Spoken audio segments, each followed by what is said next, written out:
આપણે agri commodities તરફ આગળ વધીશું અને એગ્રી કોમોડિટીઝ અંગે વધુ ચર્ચા પણ કરીશું. એગ્રી કોમોડિટીના કારોબાર ઉપર જો આપણે નજર કરી લઈએ તો આજે આપણને જીરામાં એક દબાણ બનતું દેખાઈ રહ્યું છે. જો મસાલા પેકની વાત કરીએ તો ધાણામાં થોડી નાની રેન્જમાં મજબૂતી અને જો વાત આપણે જીરાની કરી લઈએ ત્યાં પણ એક દબાણ તરફનો કારોબાર બનતો જોવા મળી રહ્યો છે. વધુ ચર્ચા કરીશું. ટ્રેડબુલ સિક્યોરિટીઝના ભાવિક પટેલ આપણી સાથે જોડાઈ ગયા છે.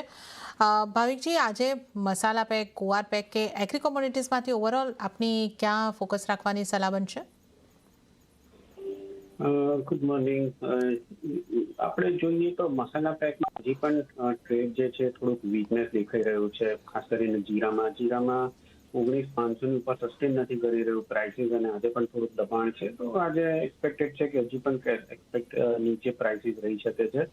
તો કરંટ માર્કેટ પ્રાઇસ 19,100 ની આસપાસ જ શોર્ટ કરી શકાય છે 18,500 ટાર્ગેટથી અને 19,300 સ્ટોપ લોસ રાખી શકાય છે. ધાણા જે છે એ હજી તો સારું દેખાઈ રહ્યું છે, બટ અહીંયાથી થોડુંક નફા વસૂલી આવી શકે છે. તો 7,650 ની એકવાર રાહ જોવી જોઈએ. એની આસપાસ આવે છે તો બાય કરી શકાય છે 7,800 ટાર્ગેટથી અને 7,550 સ્ટોપ લોસ રાખી શકાય છે.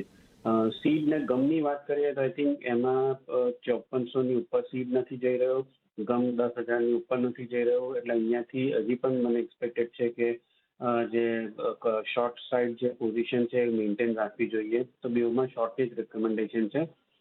જ્યાં 52,50 ની આસપાસ સીડ શોર્ટ કરી શકાય છે, 5200 ટાર્ગેટ અને 52,70 સ્ટોપ લોસથી. અને ગમની વાત કરીએ તો ગમ પણ 9,750 ની આસપાસ શોર્ટ કરી શકાય છે, 9,600 ટાર્ગેટથી અને 9,850 સ્ટોપ લોસ રાખી શકાય છે.